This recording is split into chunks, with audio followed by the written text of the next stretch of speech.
Hello, students. Very good evening to one and all. I hope you are all doing well in these days of well and safe in these days of stay home. And hope all your family members are also doing well.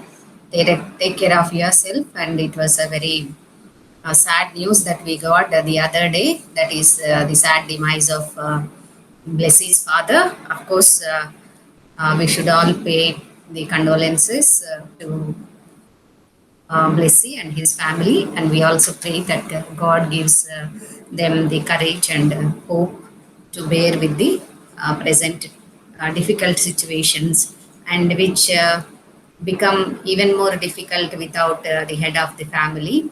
Of course, may God comfort the bereaved family. We should all keep in mind, and please, all of you, keep in touch with your friend and try to give talk of solace if possible, whenever it is possible, and keep in touch with her so that she can be in good spirits. With these few words to Blessy also, I also ask you, Blessy, to be strong, to accept the reality, and to be supportive and taking care of your mother, and you are having a younger brother, so take care of him also, and be courageous, be brave. Okay, so with this, let us go into the poem where we have stopped. Previously we have seen how Saturn's physical monstrous size is being compared to different mythological characters, as well as one of the sea beasts, that is Leviathan. We have seen that. So let us now continue that poem. Here I am sharing the screen of the poem here. You can also open the poem and then continue from the line where I am starting. Actually, I am beginning with the line 221. So previously we have seen how he was compared to the monastress, mythological characters, as well as Leviathan, which is a sea beast. And it is so huge that the sailors used to think that that was a hill or mountain. Okay, now forthwith upright he raids from off the pool his mighty stature. So mighty stature of Saturn, he raids, he collects, and then he rises. And when he was thus rising out of the pool of fire, on each side his hands are driving the flames backward. Okay, when you just get out of a pool, how the picture comes, you can imagine that picture.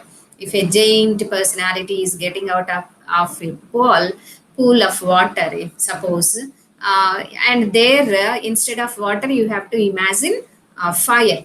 Okay, so that is a liquid fire, and also it is flames are there. So when he was rising out of the pool, his hands, okay, each hand, the flames driven backward, sloped their pointing spires and rolled in billows, leave it amidst a horrid wail.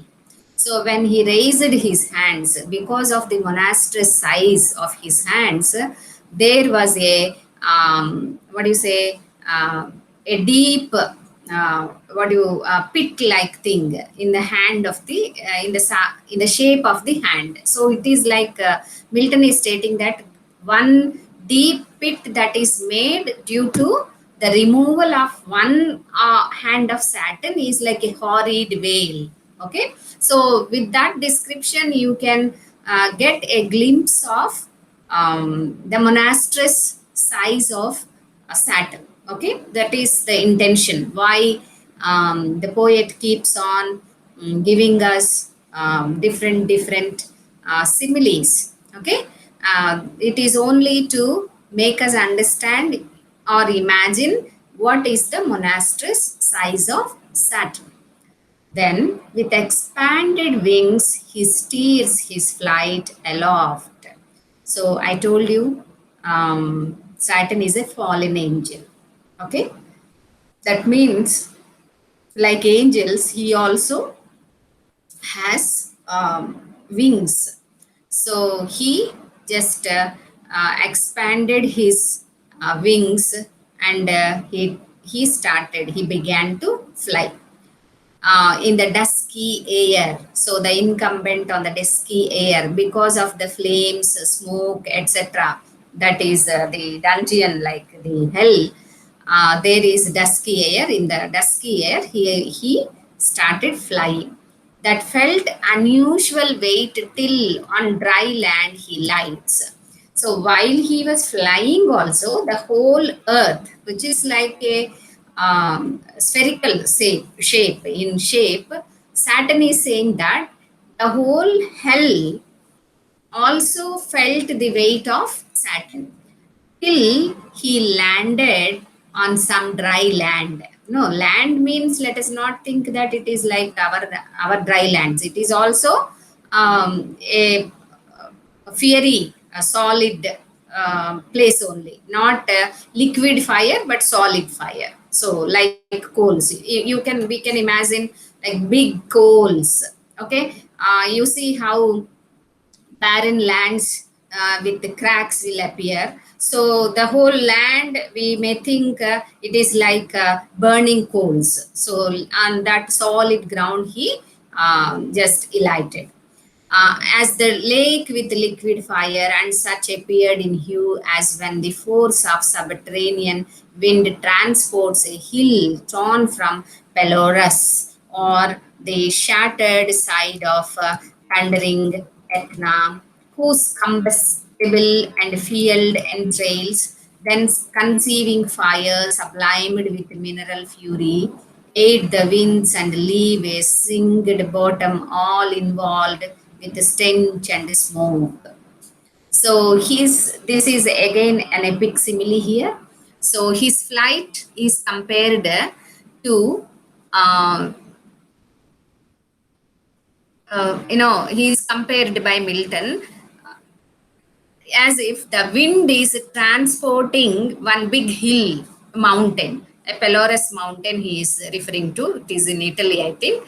And on the shattered side of thundering Etna, it is also a mountain whose combustible and fueled entrails, then conceiving fire sublimed with mineral fury, aid the winds and leave a singed bottom, all involved with stench and smoke. So volcano. Okay, so like that. So his monastery size, to give us the idea of the monastery size only, the poet is using different similes, and he thinks that as if the hill is being carried away by a big wind, that Saturn, when flying, appeared like a huge mountain. That is what he says. And it is also like a huge volcano eruption. When it lands, will find all stench and smoke. Okay. Such resting found the soul of unblessed feet. So now he came and then stand on a land, on a place where it is a fresh volcanic eruption, okay, has taken place. Him, so after Saturn thus landed, him who came with him followed his next mate. I hope you remember the next mate for Saturn is Beelzebub. So they came, both glorying to have escaped the Stygian flood as gods, and by their own recovered strength, not by the sufferance of supernal power. So both of them, while they're standing, they are thinking that they were able to uh, get out of that fiery lake, and they are feeling proud that they are um, no, they are feeling proud that they could get up even though God has chained them. Okay, that is there. And previously Milton already revealed that they could unchain themselves only because of the will of God. uh, So they actually are glorying themselves as if they have escaped the Stygian flood. Actually, Stygian flood is represents the river Styx, which surrounded the underworld. What kind of eternal war Saran wage on God? He knows he won't win with strength, so he will use guile. So it is a simile that Milton is given, and as gods and by their own recovered strength. So they felt that they could get out of this fiery flood like gods because they are also immortal, and they felt that they have recovered the strength which they felt before a while that they have lost because of the um, you know defeat that they faced in the hands of God. So now, uh, is this now the archangel is Saturn? So he starts speaking. This is Saturn's third speech. Is this the region, this the soil, the climb, this the seat that we must change for heaven? So he is questioning himself, and of course, he's questioning Beelzebub also. So it is the land that we were given by God, and we have to change this as heaven. Said then the lost archangel. Lost means he was defeated. So Milton is saying that he is pondering upon, standing on like a fiery rock. Okay. He is contemplating as well as talking with his mate, that is Belzebul. So is this the region, this the soil, the climb, this the seat that we must change for heaven? See, in his words, it sounds as if he is announcing himself as the king, and he says this is our region, this is the soil, is this the climb, and we have to change it for heaven. This mournful gloom for that celestial light. So what is here? So such a kind of place that God has given in all these words. Actually, we can find a kind of wrath on God in Saturn's heart or words. It's very angry with God because this is the anger of defeat, and this is the defeated ego, and also the some kind of mixed feelings which are obdurate pride, and then mixed with pain also, to change, to see the change that has taken over in his personality and in the place of his dwelling. That is why he says this mournful gloom, hell is like a mournful gloom, darkness. Instead of the celestial light, we are in the gloom now. Be it so. So now he's not worrying. He wants to reveal that he's, be it so. Let us have this gloom only for the celestial light. Since he who now is sovereign can dispose and bid what shall be right, farthest from him is best. He says that let it be so. Whatever the gloomy place that God has given us, let it be so. We will. Because now God, the sovereign God, has disposed that, and he has thrown us out of heaven. He says that it is very good for us if we keep ourselves away from that sovereign, that is God, whom reason hath equal, force hath made supreme above his equals. See, what is the greatness of God? This is what sounds behind. He says that he is also like us only, but he was made supreme. Okay, and then above all his equals, he was made supreme by force. Then, farewell, happy fields, where joy forever dwells. See, Saturn, he himself agrees that there is joy in heaven, and yet he is bidding farewell to the joy. See, happy fields is heaven, where joy forever dwells. Dwells means lives there, resides. Hail, Horus, hail. So he says, oh, he himself is welcoming hell. So he himself is welcoming himself in hell, infernal world, and thou profoundest hell. So he says infernal. So it is gloomy, okay? And he says underworld. It is infernal is referring to underworld, infernal world, and thou profoundest hell. So the now hell becomes profoundest because he is there.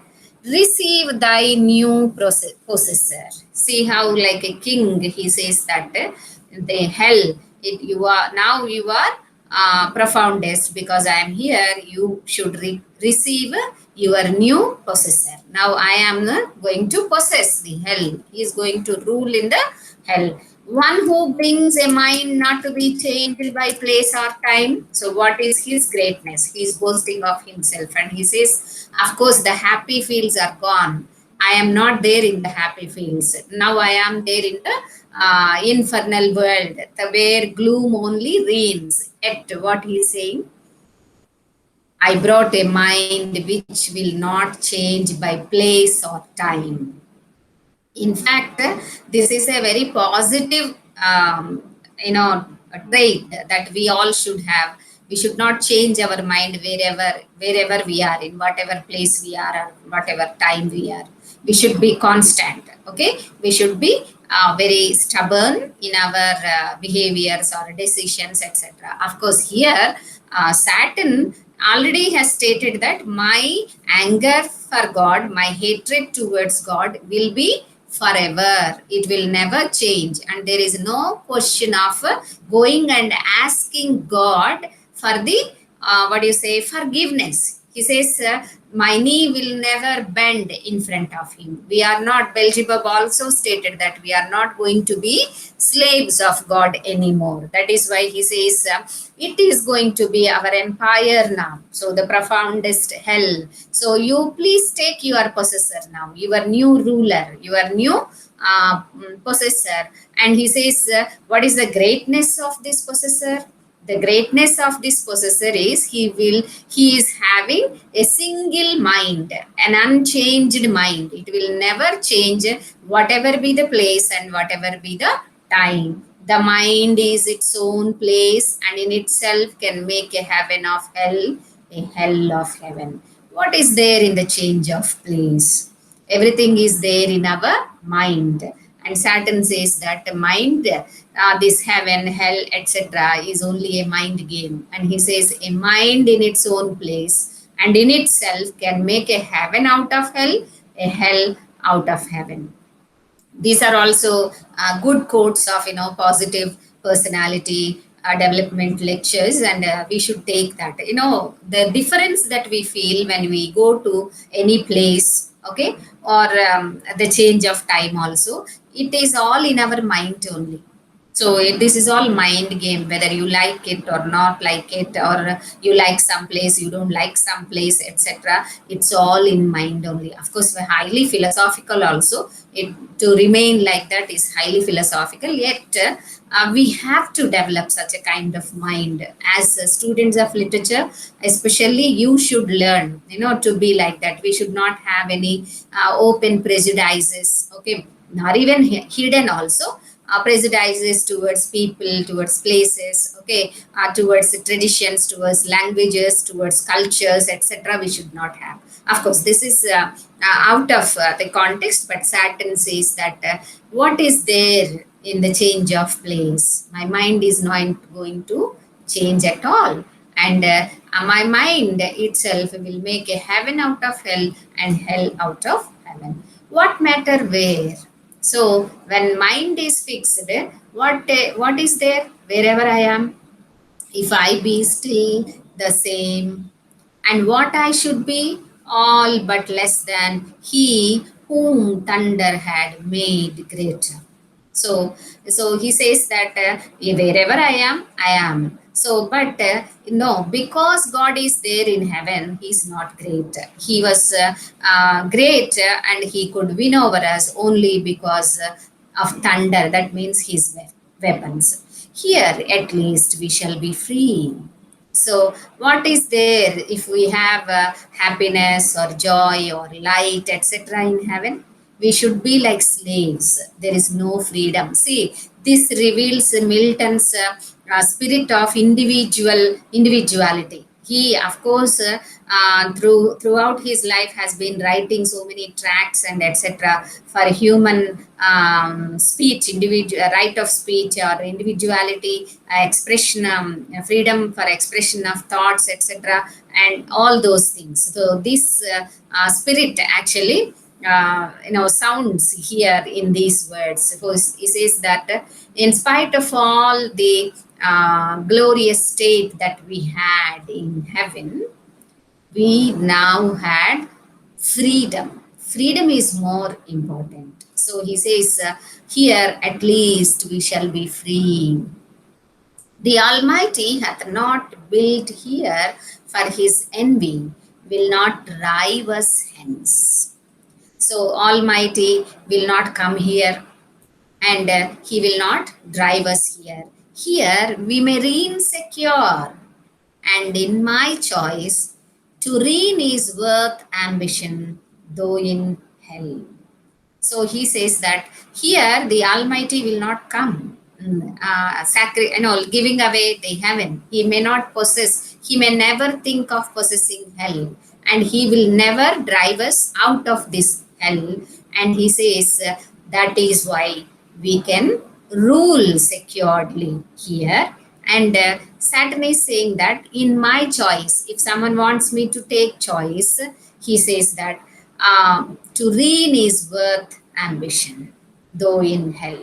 So instead of being a slave to someone, being in the glorious, happy, light-filled world that is heaven, he thinks that it is good here to be in hell and be the king for yourself. Better to reign in hell than serve in heaven. So he says freedom is more important. See, if in heaven you have everything, but you are not free. See, this is the human instinct also, the human longing for freedom, human individuality, etc. So Saturn says that when we are having freedom, it is better to reign in hell than serve in heaven. But wherefore let we then our faithful friends, those, wait, right? Yeah. But wherefore let we then our faithful friends, the associates and co-partners of our laws, and call them not to share with us their part in this unhappy mansion, or once more with rallied arms to try what may be yet regained in heaven, or what more lost in hell. So he says, why can't we call our associate? As I told you that in heaven, during the war between God and Satan, there were many angels who followed Satan. So all those angels were also thrown out of heaven, and they are named as fallen angels. So these fallen angels, he says that where are they? Why can't we invite them? Let us make whatever we can in the hell. So call them not to share with us their part in this unhappy mansion. So let us call all of them. So how they are feeling in this unhappy mansion is hell, and once more with rallied arms to try that what we may be at. So, of course, why can't we think of gathering our armies and then again wage a war against God? So what more lost in hell? So we have lost in heaven, and what is there to lose in hell? So let us call our um, followers. That is what he is telling to Beelzebub. So Saturn spake. This third speech of Saturn is over, and that's how he spoke. And now his mate, Beelzebub, is answering. Leader of those armies bright, which but the omnipotent none could have fouled. See how flatteringly Beelzebub addresses Saturn. Is, Oh, great! You are a great leader of a great army. And how great is that army? That army is so great that only the omnipotent, that means God, could have defeated. No one else could defeat. That is what, in other words, he means. So Beelzebub has all praise for the leader. And then he says, so you are the leader of those bright armies. If once they hear that voice, they liveliest pledge of hope in fears and dangers, had so oft in worst extremes, and on the perilous edge of battle, when it raged in all assaults, their surest signal they will soon resume. He says that it's enough if they hear your voice once. He says, what kind of voice is this? It is like their liveliest pledge. It is like their hope. This Satan's voice is being no voice in the here means his word. On his word, thousands and thousands of and innumerable actually fallen angels, later he says they are, we can't count. Okay, on his word, voice means his word, his command, the leader's voice, this command. He says that on his voice, those thousands and thousands or lakhs and lakhs of fallen angels have listened, and they felt that that is their pledge, that is their hope. In amidst fears, dangers, even when they were on the edge of defeat, they were very strong when they listened to the voice of Saturn. That is the greatness of a leader. That Beelzebub says that you are the great leader of these armies who acted on your call. So even now also, one call is enough. Your voice is their surest signal. So if you call them once, they will soon resume new courage and revive. So he says, if you call them once.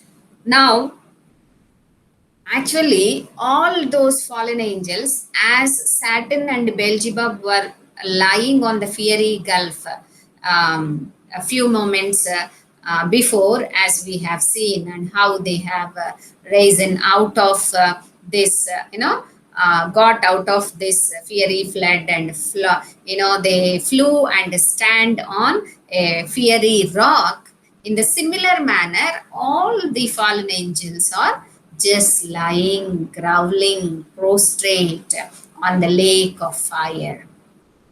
So, as we were erewhile, Beelzebub is also saying that as we were also just lying on the fiery gulf, just like us, they are also lying astounded and amazed. So, of course, they were very much amazed. They were very much surprised because they could not guess the strength of God.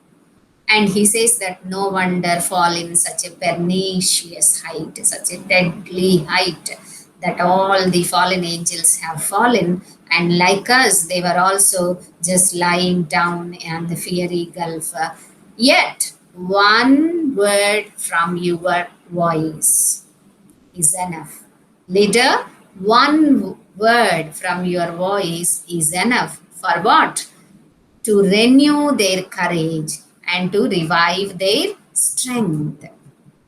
So his scarce had ceased when the superior fiend was moving towards the shore. So as Beelzebub finished instantly, Saturn, as Beelzebub said, is going to call upon. So he was moving on to the shore, and his ponderous shield, ethereal temper, massy, large and round behind him cast. So Saturn is wearing a shield.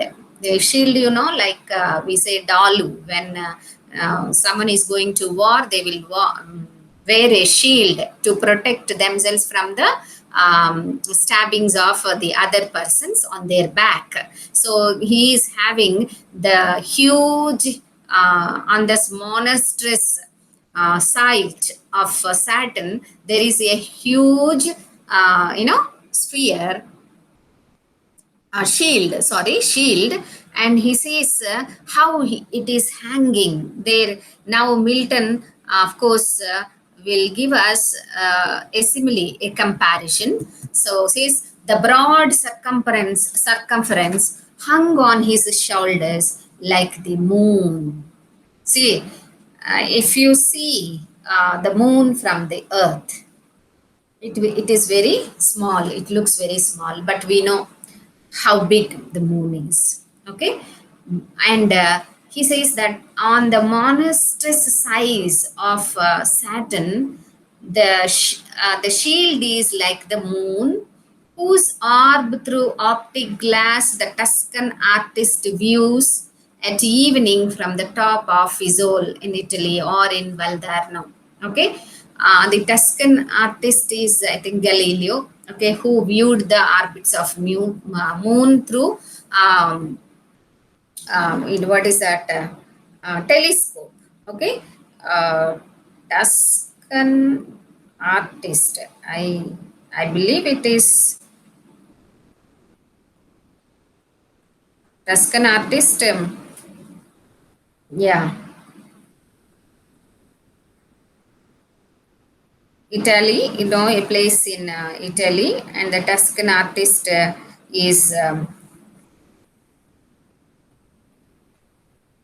in, the, what is that? What is that? I told just now, I forgot that. Actually, is the telescope. Okay.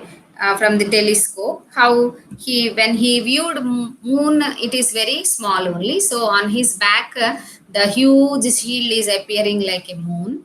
And then he says, uh, oh, sorry, where it has gone. Just a minute, I think I have missed the page.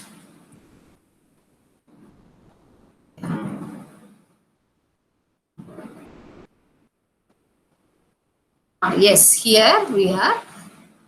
So now he says, as immediately Beelzebub stopped, he was moving to the shore, and from the back, his shield is appearing like the moon. Okay. And so why the Tuscan artists, Galileo, they were viewing from the what is that, telescope, is to find out what is there in the universe, or orbits, etc., rivers, mountains, etc. And then such a huge shield that Saturn was here having. For that, he gave one simile, and then he says about his spear, to equal which the tallest pine hewn on Norwegian hills. Pine trees, of course, are very famous to grow the tallest. And in Norway hills, the pine which grows is very popular because of its tallness. Okay, of course, in other areas also they grow, but in Norway they grow the tallest pines we'll find. So the tallest, pine running hundreds of meters, perhaps, is like a spear in the hands of Saturn. So imagine the size of monstrous size of Saturn, 100 meters, or whatever it is, the length. That kind of pine tree is just like a spear, a wand, okay, in his hands. And to be the mast of some great admiral means the spines are used as the mast poles for great ships. Okay. So that tallest pine is just like a wand, like a hand stick in the hands of Saturn. He walked with to support uneasy steps. There, because of the fiery gulf, he's walking, and Milton is stating that he is with that spear in his hand, he is supporting his unsteady walk. over the burning mall, not like those steps on heaven's azure. So, no, where imagine Lucifer walking in the heaven, where of course you know how angels just fly like that very smoothly, and here Saturn is just supporting himself with the spear, and he says it's entirely different from his just fly like walk in the heaven. And the torrid climb smote on him sore besides. It's so hot because they are all in the fiery gulf only. We can, if it is mortals, we can't live. They know they might have died long back because they are immortals. They won't die. They will take on the fire, and of course that is also painful. And vaulted with fire, nathless he so endured. So he endured all the fires, all the pain, and then what is he doing? Till on the beach of that inflamed sea he stood and called his legions. So he stood on the shore and then he looked down where all the fallen angels were lying in the fiery gulf. His legions means his army, angel forms. So they are all once angels who lay entranced thick as autumn leaves. So they just as if someone put them into a trance. They were just lying down. And how many are there? It is like autumn. Autumn is the season of fall of leaves. And if you go to the river bank during the autumn, you will find the river bank filled with all fallen leaves. Okay, and where we may not be able to count, but you will be finding many of them, numerous of them.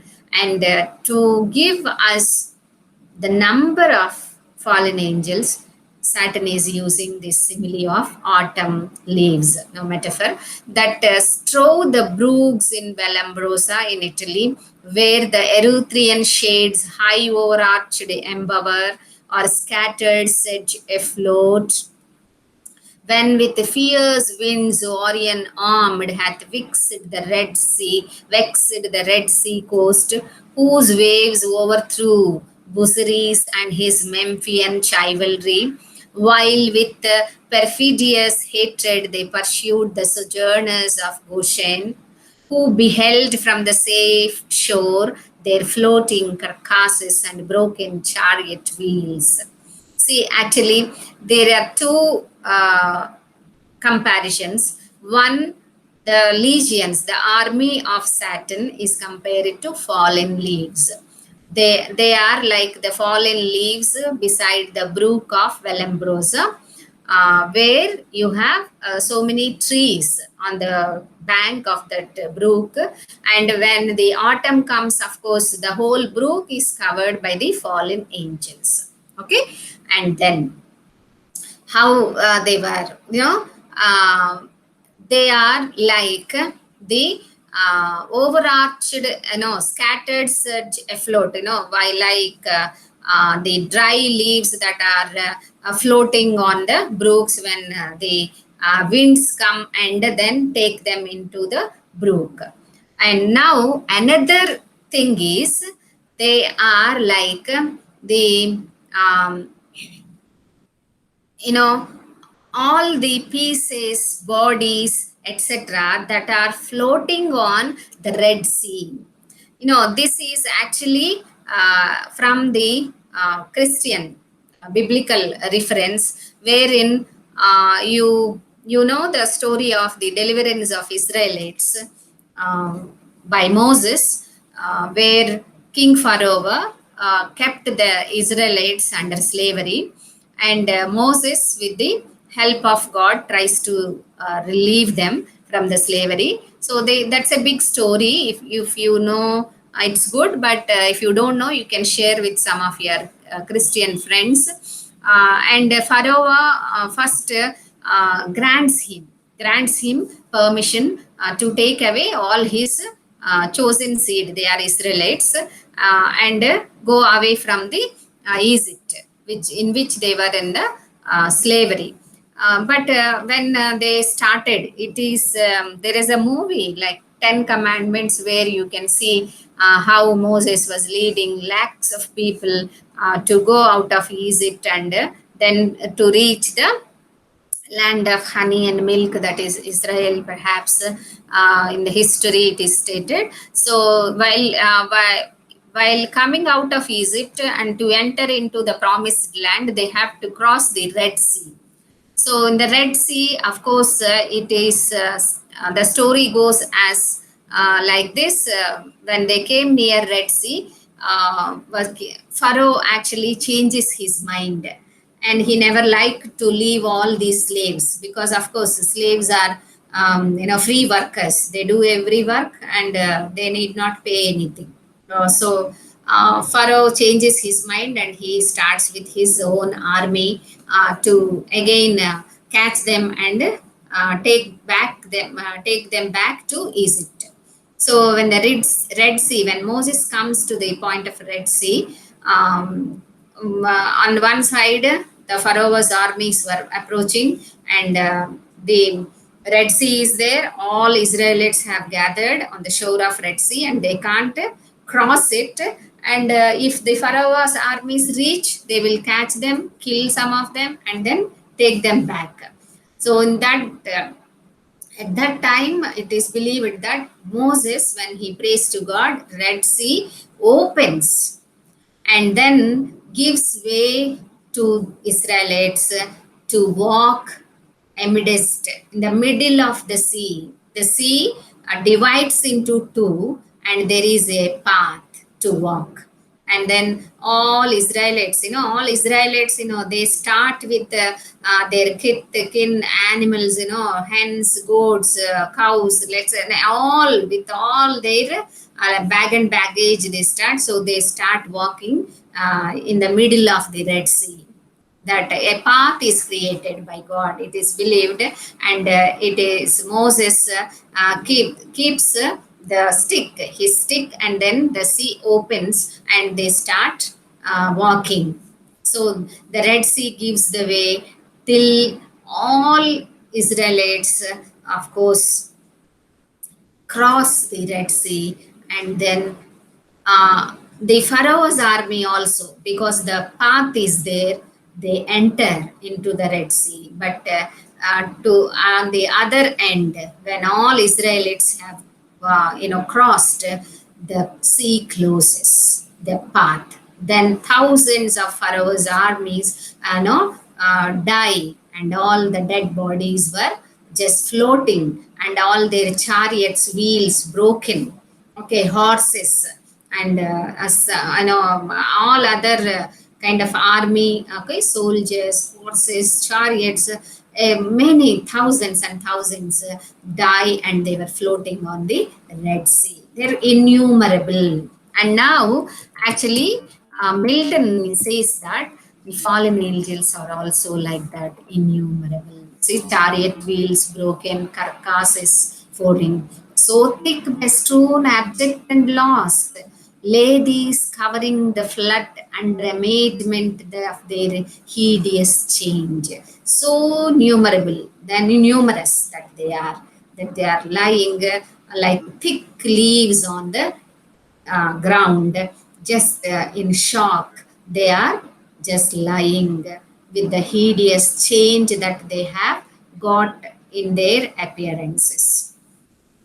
Then he called so loud. So he saw them, the numerous legions, and he called so loud that all the hollow deep of hell resounded. Princes, potentates, warriors, the flower of heaven, once yours, now lost.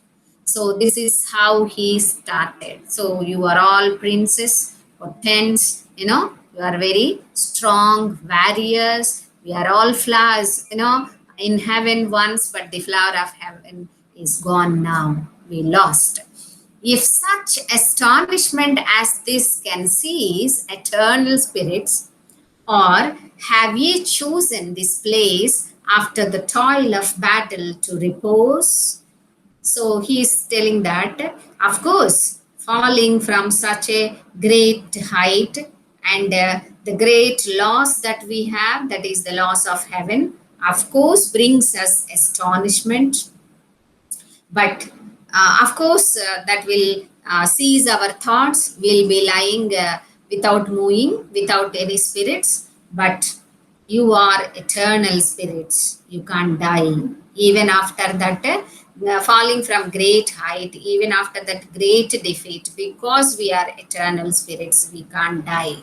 So, why are you not waking up? And then he is asking, have you chosen this place after the toil of battle to take rest? So he's asking, is that a place of resting? It's very ironically, he's asking, why are you lying down like that? You are wearied virtue for the ease you find to slumber here, because you are very much tired of the battles in the heaven. Are you just slumbering to take rest in the fiery gulf, as in the vales of heaven, as we used to take rest or slumber in the valleys of heaven, which is, of course, a glorious and a great place? Or in this abject posture have you sown to adore the conqueror? See, he says that for lying prostrate, he is asking, are you just lying like that and adoring the conqueror, the God, who now below beholds cherub and seraph rolling in the flood, rolling in the flood with scattered arms and ensigns? So he says, now, of course, he will be witnessing from the heaven. God will be witnessing from the heaven how we are lying down with the scattered arms and ensigns flags. Till anon, his swift pursuers from heaven gates discern the advantage, and descending tread us down, thus drooping, or with linked thunderbolts transfix us to the bottom of this gulf.